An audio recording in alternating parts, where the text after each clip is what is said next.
વિદ્યાર્થી મિત્રો, આજનો આપણો વિષય છે ગુજરાતી ધોરણ 9 પાઠ 10 ભારતીય સંસ્કૃતિની સિદ્ધિ. પ્રકાર છે પાઠનો નિબંધ અને ભાગ 4. લેખક છે વિનોબા ભાવે. ભાગ 1 અંતર્ગત આપણે કવિ પરિચય, લેખક પરિચય અને કથા વસ્તુની વાત કરી હતી અને ભાગ 2 અંતર્ગત પેજ નંબર 68 ઉપર શરૂઆતથી માંડીને 68મું પેજ પૂર્ણ થાય ત્યાં સુધી પાઠ આપણે જોયો હતો અને ત્યાર પછી પાઠ 3 અંતર્ગત 69માં પેજ ઉપર શરૂઆતથી માંડીને પેજ અડધે સુધી ભારતનો વિચાર વૈભવ ખરેખર અદ્વિતીય છે ત્યાં સુધી આપણે પાઠ જે છે એ જોયો છે. અને હવે પછી પાઠ 4 અંતર્ગત ભાગ 4 અંતર્ગત આપણે પાના નંબર 69 ઉપર ચોથા પેરેગ્રાફથી જ્યાં બાકી છે ત્યાંથી અંતિમ અંત સુધી આપણે પાઠ જોઈશું. તો વિદ્યાર્થી મિત્રો, પાઠ્યપુસ્તક તમારે સાથે રાખવાનું છે. તો હવે જુઓ, ભારત વૈદિક ઋષિઓથી લઈને આજ સુધી શબ્દોની એક અખંડ પરંપરા ચાલી આવી છે. હું દુનિયામાં બીજો કોઈ દેશ એવો નથી જોતો જેની ભાષામાં 10,000 વર્ષોથી એ શબ્દ ચાલ્યા આવતા હોય. એટલે પોતાના દેશની જે વિશેષતા છે, શબ્દની પરંપરા જે છે પ્રાચીન સમયથી આપણે ત્યાં ચાલી આવી છે. તો એનો પુરાવો છે આપણા પ્રાચીન ધર્મ ગ્રંથો. એ બધા જ ગ્રંથો જે છે એ સંસ્કૃતમાં લખાયા છે. એટલે આપણી મૂળ ભાષા સંસ્કૃત છે અને એમાંથી અનેક ભાષાઓનો ઉદ્ભવ થયો છે. એટલે શબ્દોની એક અખંડ પરંપરા પ્રાચીન સમયથી આપણે ત્યાં ચાલી આવે છે. અને જ્યાં મૂળ ભાષામાં પ્રયોજાયેલા જે શબ્દો છે, સંસ્કૃતના શબ્દો છે, તો એ જ શબ્દો આજે પણ એમાંથી ઉદ્ભવેલી જે ભાષાઓ છે એ ભાષામાં આપણને જોવા મળે છે. ગુજરાતી હોય, હિન્દી હોય, મરાઠી હોય, બંગાળી હોય કે આસામી હોય, તો એ ભાષામાં, એ પ્રાચીન ભાષાના જે શબ્દો છે આજે પણ અસ્તિત્વ ધરાવતા જોવા મળે છે. એટલે લેખક અહીં એની સ્પષ્ટતા કરે છે કે શબ્દોની એક અખંડ પરંપરા પ્રાચીન સમયથી આપણે ત્યાં જળવાયેલી છે અને પ્રાચીન સમયથી એ શબ્દો આજે પણ પ્રાચીન સાહિત્યમાં જે શબ્દો જોવા મળે છે એ શબ્દો આજે પણ અત્યારના સાહિત્યમાં પણ એ શબ્દો અસ્તિત્વ ધરાવે છે. ભારતમાં શબ્દ શક્તિનું જેટલા ઊંડાણથી ચિંતન થયું છે તેટલું બીજે ક્યાંય નથી થયું. ભારતે પોતાના પુરાણા શબ્દોને તોડ્યા નથી, નવા જરૂર બનાવ્યા છે. તો જુઓ કે અહીંના લોકોની જે ખાસિયત છે કે વિશેષતા છે એ તરફ પણ લેખક ધ્યાન દોરે છે. પ્રાચીન સમયથી અસ્તિત્વ ધરાવતી ભાષામાં અસ્તિત્વ ધરાવતા શબ્દો જે છે, તો એ શબ્દોને એમણે ટકાવી તો રાખ્યા છે જ, પણ એની સાથે સાથે નવા શબ્દો જે છે એનું પણ એમણે સર્જન કર્યું છે. એટલે આપણે ત્યાં ભાષા જે છે એનો સતત વિકાસ થતો રહ્યો છે એમ કહેવાનો અહીં લેખકનો આશય છે.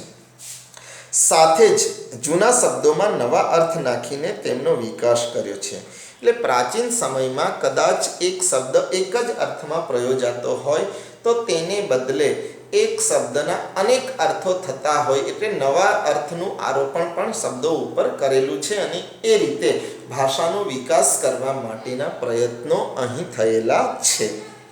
આ શબ્દ પરંપરા ભારતમાં પહેલેથી આજ સુધી અખંડ ચાલી આવી છે અને બીજે ક્યાંય આવું જોવા મળતું નથી. તો જુઓ કે ભાષામાં રહેલા જે શબ્દો છે, તો એ શબ્દોની જાળવણી અને નવા શબ્દોનું સર્જન અને જૂના શબ્દો ઉપર નવા અર્થોનું આરોપણ, તો એ રીતે તબક્કાવાર આપણે ત્યાં ભાષા જે છે એનો હંમેશા વિકાસ થતો રહ્યો છે જ. તો વર્ષોથી પ્રાચીન સમયથી આપણે ત્યાં એ પરંપરા ચાલી આવી છે. કદાચ દુનિયાના કોઈ દેશ એવા નથી કે ત્યાં કદાચ આ પ્રમાણે ભાષા કે એના શબ્દોનો આટલો બધો વિકાસ થયો હોય. એટલે મૂળ વાત અહીં લેખક એ બતાવવા માગે છે કે ભાષાના વિકાસની દ્રષ્ટિએ કે આપણો દેશ જે છે એ પણ કદાચ આગળ છે. એટલે આપણી સંસ્કૃતિમાં એ પણ ગૌરવ અપાવનારી બાબત તરીકે આપણે એને ગણાવી શકીએ, એમ જ કહેવાનો અહીં લેખકનો આશય છે. યાસ્કાચાર્યે કહ્યું, આપણી સનાતન છતાં નિત્ય નૂતન સંસ્કૃતિ છે. એટલે સનાતન એટલે શાશ્વત અને તેમ છતાં નિત્ય નવીન. એટલે જે સંસ્કૃતિ આપણને ગૌરવ અપાવનારી આપણને વારસામાં મળી છે એ માત્ર ત્યાં જ અટકી જાય છે એવું નથી, પણ સતત અહીંના લોકો દ્વારા એ દિશામાં પ્રયત્નો થતા રહ્યા છે અને સંસ્કૃતિને આગળ લઈ જવા માટેના જ પ્રયત્નો અહીં લોકો કરી રહ્યા છે. કંઈક નવું એમાં ઉમેરવાનો પ્રયત્ન લોકો દ્વારા થતો રહ્યો છે. એટલે નિત્ય નવીન સંસ્કૃતિ તરીકે જ આપણે એને ગણાવી શકીએ. આપણી ભીતર એક અખંડ તંતુ કાયમ છે. પુરાણા જમાનામાં કોઈ ઋષિ આજે આવે તો તેને આપણો બાહ્ય વેશ ભલે જુદો દેખાય, પણ તેને આપણામાં એવું કાંઈક અવશ્ય દેખાશે જેને લીધે એ કહી ઉઠશે કે આ મારા જ બાળકો છે. તો જુઓ, લેખક એ બાબત તરફ ધ્યાન દોરવાનો પ્રયત્ન કરે છે કે અહીંના લોકો જે છે એમના સ્વભાવમાં, એમની સંસ્કૃતિમાં રહેલો પ્રાચીન વારસો છે, સાંસ્કૃતિક વારસો છે, એ આજે પણ અખંડ રીતે જળવાયેલો છે. ભલે કદાચ આજના સમયમાં લોકોનો બાહ્ય પહેરવેશ બદલાયેલો છે, પણ એમનું આંતરિક મનોબળ છે, આંતરિક ગુણો છે, આંતરિક સાંસ્કૃતિક વારસો જે છે એ તો પહેલાંની જેમ જ સચવાયેલો છે, એમ જ કહેવાનો અહીં લેખકનો આશય છે. એટલે પ્રાચીન સમયના કોઈ ઋષિ કદાચ આજની પરિસ્થિતિ જોવા માટે આવે તો એને પણ એ વાતનો અંસાર કે ખ્યાલ અવશ્ય આવી જ જવાનો છે કે આ બધા મારા જ સંતાનો છે. એટલે કહેવાનો આશય અહીં લેખકનો એટલો છે કે પ્રાચીન સમયના જે લોકોના સ્વભાવમાં જોવા મળતા જે ગુણો હતા, પ્રાચીન આદર્શો હતા, સાંસ્કૃતિક વારસાની જે બાબતો છે એ આજે પણ અહીંના લોકોના સ્વભાવના આંતરમન સાથે જોડાયેલી છે. ભલે પ્રાચીન સમય જેવો પહેરવેશ આજે પહેરતા નથી, પણ પ્રાચીન આદર્શો એમને સાચવી રાખ્યા છે, સંસ્કૃતિને ટકાવી રાખી છે. આપણી ભીતર કોઈક શાશ્વત, સ્નિગ્ધ, ચવડ, કઠોર અને જીવતરવાળી વસ્તુ છે જે બદલાતી નથી. આ આપણું એક અનોખું બળ છે. એટલે આપણી સંસ્કૃતિમાં રહેલા ઉમદા તત્વો છે, તો એને કારણે શાશ્વત એટલે નિત્ય, સ્નિગ્ધ એટલે કોમળ અને ચવડ એટલે મુશ્કેલીથી તૂટે નહીં એવું. એટલે ભારતીય સંસ્કૃતિની એવી વિશેષતા છે કે એ વિશેષતાને કારણે અહીંના જે લોકો છે તો એ લોકો પોતાના ઉપર ગમે એટલી આફત આવે, તકલીફ આવે, મુશ્કેલી આવે તો પણ એમનું મનોબળ જે છે એ ક્યારેય પણ તૂટે એવું નથી.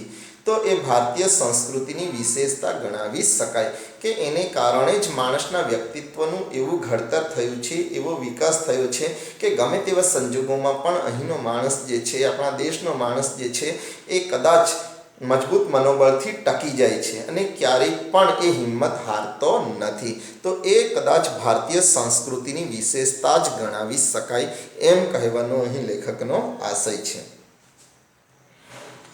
આપણને કોઈ પણ પરિસ્થિતિમાં એ ભારતીય સંસ્કૃતિના આદર્શો જે છે એ જીવવા માટેનું બળ પૂરું પાડે છે. તો તેની વાત અહીં લેખક કરે છે. હજારો વર્ષનો આપણો પુરાતન દેશ છે. જ્યારે બીજા દેશોના ઇતિહાસનો આરંભ પણ નહોતો થયો ત્યારે આપણા પૂર્વજો ગૌરવ શિખર ઉપર પહોંચી ગયા હતા. આપણે સૌ જાણીએ છીએ કે પ્રાચીન સમયમાં આપણને મળેલો જે સાંસ્કૃતિક વારસો છે એ જ વિશ્વમાં આપણને સાબિત કરી આપે છે કે આપણો દેશ જે છે એ પ્રાચીન સંસ્કૃતિ ધરાવતો દેશ છે. એટલે આપણો દેશ જ્યારે વિકાસની ગતિ પકડી હતી, પ્રગતિ કરી હતી, સફળતા મેળવી હતી, તો તે વખતે કદાચ દુનિયાનો કોઈ દેશ એની સાથે આગળ વધી શક્યો નહોતો. અનેકાનેક પરિવર્તન આવ્યા છતાં અહીંની પરંપરા અતૂટ રહી, જે પ્રાચીનતમ કાળ સાથે આપણને જોડી રાખે છે.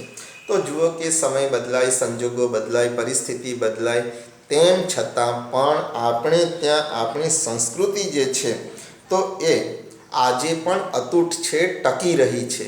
ગમે એવા સમય સંજોગો આવવા છતાં પણ અહીંનો માણસ જે છે એણે, અહીંના લોકો જે છે એમણે પોતાની સંસ્કૃતિને ટકાવી રાખવા માટેના પ્રયત્નો કરેલા છે. સ્થળ કાળના ભેદો છતાં અહીં એકતાનું જ દર્શન થાય છે. આપણે સૌ જાણીએ છીએ કે આપણો દેશ જે છે ભૌગોલિક દ્રષ્ટિએ પણ ખૂબ વિશાળ દેશ છે અને વસ્તીની દ્રષ્ટિએ પણ કરોડોની વસ્તી ધરાવતો દેશ છે, ખૂબ મોટો દેશ છે. એટલે સ્થળ અને કાળ, એટલે પોતપોતાનું રહેઠાણ જે છે, સ્થળ જે છે, તો એને લઈને પણ અહીંના લોકોની વચ્ચે ખૂબ મોટો તફાવત છે. અને છતાં પણ અહીંના લોકો જે છે એની વિચારસરણી સરખી છે. સ્થળ અને કાળ વચ્ચે તફાવત હોવા છતાં પણ એમની વૈચારિક જે દ્રષ્ટિ છે, વિચારવાની જે દ્રષ્ટિ છે, તો એ એક વિશિષ્ટ પ્રકારની છે કે એ લોકો વચ્ચે એકતાના દર્શન થાય છે. તો એ આપણી સંસ્કૃતિની વિશેષતા છે એમ કહેવાનો લેખકનો આશય છે. તો જુઓ, આપણે જાણીએ છીએ કે મહારાષ્ટ્ર હોય, ગુજરાત હોય, આસામ હોય, બંગાળ હોય કે કર્ણાટક હોય, તો દરેક પ્રદેશ પ્રમાણે ત્યાં વસવાટ કરતા લોકો જે છે તો એમનો પહેરવેશ જુદો છે, એમની ભાષા જુદી છે, એમની રહેણીકરણી જુદી છે.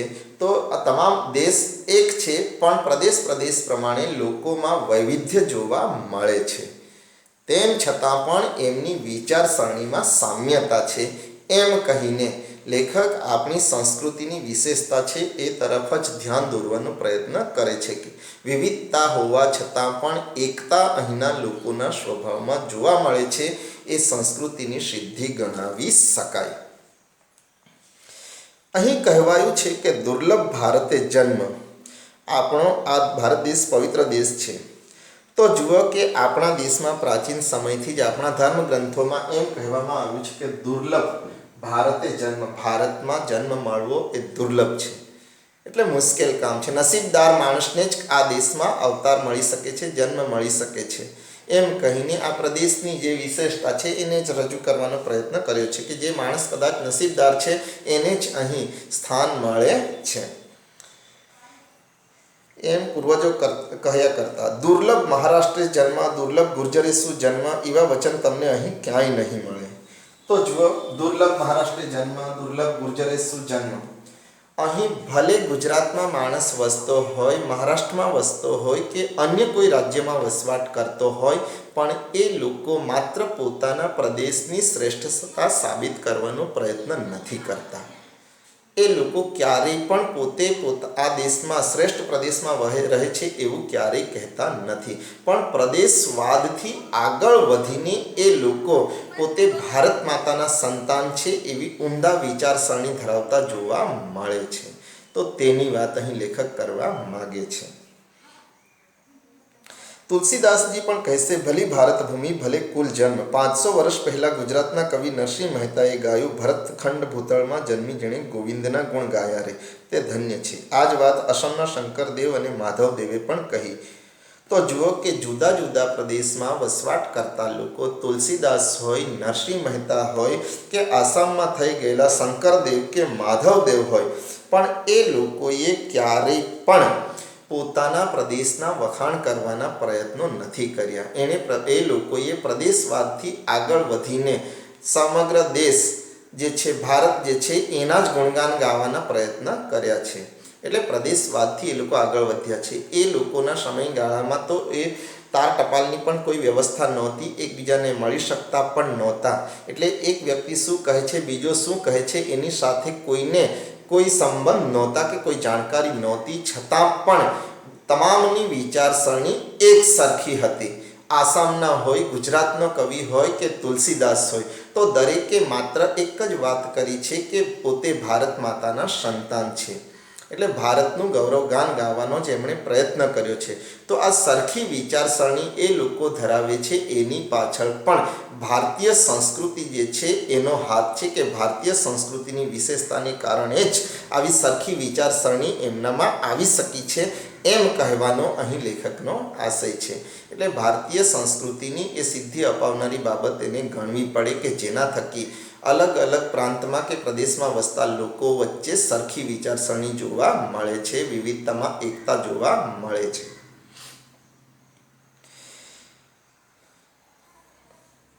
એકબીજાની ભાષા તો તેઓ જાણતા નહોતા, એકબીજાને નહોતા જાણતા, છતાં ભારત અમારી પુણ્યભૂમિ છે અને અમે તેમાં જન્મ પામ્યા, તેથી ધન્ય થઈ ગયા એવું એ બંનેએ અનુભવ્યું અને વ્યક્ત કર્યું. એટલે અલગ અલગ પ્રાંતમાં વસવાટ કરતા આ કવિઓ એકબીજાને ઓળખતા પણ નહોતા, છતાં પણ તેઓ જે પ્રદેશમાં જન્મ પામ્યા તેનાથી ધન્ય થઈ ગયા અને એવો અનુભવ એમણે કર્યો ને એમણે પ્રદેશવાદથી આગળ વધવા માટેના જ પ્રયત્નો કર્યા હતા. એટલે વિવિધતામાં એકતા અહીં જોવા મળે છે તે વાત ભારપૂર્વક લેખક જણાવવાનો પ્રયત્ન કરે છે. આવી રીતે આખા ભારતનું અભિમાન એ કંઈ પ્રકૃતિ નથી. તો જુઓ કે આવી બધી વિશિષ્ટતા ધરાવતો દેશ અને એને કારણે આપણે ગૌરવ અનુભવી શકીએ છીએ એવી બાબતો આ દેશના સ્વભાવમાં, દેશની સંસ્કૃતિમાં રહેલા છે. તો એને આપણે પ્રકૃતિ ગણાવી શકીએ નહીં. એ કંઈ જન્મજાત સ્વભાવ નથી. પણ લેખકે ભારપૂર્વક રજૂ કરવાનો પ્રયત્ન કરે છે કે આ બધું માણસના પ્રયત્નોથી શક્ય બન્યું છે, પોતાની પ્રકૃતિથી ઊંચા ઉઠવાના પ્રયત્નો માણસે કર્યા છે અને એને સંસ્કૃતિનું રૂપ આપવાના પ્રયત્નો અહીંના લોકો દ્વારા થયા છે. બલકે સંસ્કૃતિ છે જ્યાં એવી ભાષાઓ કે છે કે ન જાણતો હોય તેને શીખતાંય વર્ષો નીકળી જાય. તો જુઓ કે આપણો દેશ જે છે ત્યાં કંઈક સમગ્ર દેશમાં એક જ ભાષા બોલાતી નથી. આપ સૌ એ વાકેફ હશો જ કે ગુજરાત હોય તો ગુજરાતી બોલાય છે, મહારાષ્ટ્ર છે તો મરાઠી ભાષા બોલાય છે, આસામ છે તો આસામી બોલાય છે, અને ઉત્તર ભારતમાં રાજસ્થાન હોય કે ઉત્તર પ્રદેશ હોય તો ત્યાં હિન્દી ભાષાને મહત્ત્વ આપવામાં આવેલું છે જ. એટલે કહેવાનો આશય અહીં એટલો જ છે કે પ્રદેશ પ્રમાણે લોકોની રહેણી કરણી અને એમની ભાષા પણ અલગ જોવા મળે છે. તો મહારાષ્ટ્રથી ઉત્તરનો જે આપણો પ્રદેશ છે તો એ ઉત્તર ભારત અને મધ્ય ભારત, તો એ એમાં બોલાતી ભાષાઓ જે છે એ આર્યકુળની ભાષાઓ તરીકે ઓળખાય છે. અને દક્ષિણ ભારત એટલે કે મહારાષ્ટ્રથી નીચેના જે રાજ્યો છે, દક્ષિણના રાજ્યો છે, કર્ણાટક હોય, તામિલનાડુ હોય, કેરાલા હોય, તો એ બધા દક્ષિણના રાજ્યો જે છે એ રાજ્યોમાં બોલાતી ભાષા જે છે એ ભાષાઓ દ્રવિડ કુળની ભાષાઓ તરીકે ઓળખાય છે. એટલે અહીં કહેવાનો આશય મારો એટલો જ છે કે સમગ્ર દેશમાં અલગ અલગ ભાષાઓ બોલાય છે. મહારાષ્ટ્રથી ઉત્તરના રાજ્યો છે ત્યાં આર્યકુળની ભાષાઓ બોલાય છે કે જે આર્યકુળની ભાષા એ સંસ્કૃત છે મૂળ, અને સંસ્કૃતમાંથી એ બધી ભાષાઓ ઉદ્ભવેલી છે. અને દક્ષિણ ભારતમાં બોલાતી ભાષા જે છે એ ભાષાનું કુળ જ અલગ છે, એમની લિપિ અલગ છે, એટલે એ દ્રવિડ કુળની ભાષા તરીકે ઓળખાય છે.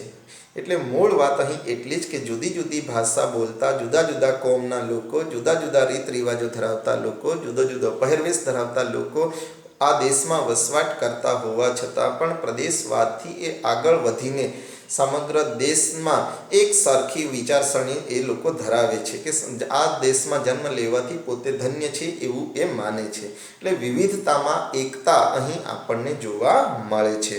તો એને આપણે પ્રકૃતિ ગણાવી શકીએ નહીં, એને આપણે સંસ્કૃતિ જ ગણવી પડે. આ મનુષ્યના પ્રયત્નોને પ્રતાપે એમણે આ સિદ્ધ કરેલી બાબત છે. તો એને આગળ ધરીને લેખક આપણી સંસ્કૃતિની ગૌરવ અપાવનારી બાબત તરીકે એને ઓળખાવવાનો પ્રયત્ન કરે છે.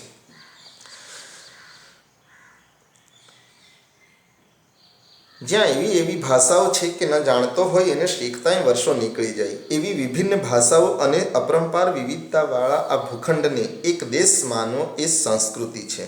તો જુઓ કે વિભિન્ન ભાષાઓ હોય, અપરંપાર વિવિધતાઓ ધરાવતો હોય, અને છતાં પણ આપણે એને એક માનીએ છીએ, અખંડ માનીએ છીએ, એક દેશ માનીએ છીએ, તો એને આપણે સંસ્કૃતિ જ ગણવી પડે, એને પ્રકૃતિ કહી શકાય નહીં. એટલે મનુષ્યના પ્રયત્નોને પ્રતાપે એમણે પ્રાપ્ત કરેલું સ્થાન છે. પ્રકૃતિથી ઉપર ઉઠીને આ સંસ્કૃતિ સધાય છે, એવી ભારતીય સંસ્કૃતિને આપણે જાળવવાની છે. તો જુઓ, માણસે પોતાનો જન્મજાત સ્વભાવ છે, પ્રકૃતિ છે, એનાથી ઊંચા ઉઠીને આગળ વધીને પ્રયત્નો કરીને પ્રાપ્ત કરેલું આ સ્થાન છે, આ સંસ્કૃતિ છે. તો આ ભારતીય સંસ્કૃતિ જે છે એ વિશ્વની સંસ્કૃતિઓમાં અદ્ભુત છે, બેજોડ છે. અને આપણે બધાએ એ ભારતીય સંસ્કૃતિના આદર્શો છે, સંસ્કૃતિ છે, એને ટકાવવા માટેના પ્રયત્નો કરવાના છે, એને આગળ લઈ જવા માટેના પ્રયત્નો કરવાના છે. એક ભારતના નાગરિક તરીકે આપણી સૌની ફરજ છે. એટલે એમ કહીને ભારતીય સંસ્કૃતિના દર્શન અહીં લેખકે કરાવ્યા છે, અને ભારતીય સંસ્કૃતિને ટકાવી રાખવાની પ્રત્યેક ભારતીયની ફરજ છે. તો એ અંગે આપણું ધ્યાન દોરવા માટેનો પ્રયત્ન લેખકે અહીં કર્યો છે. અસ્તુ.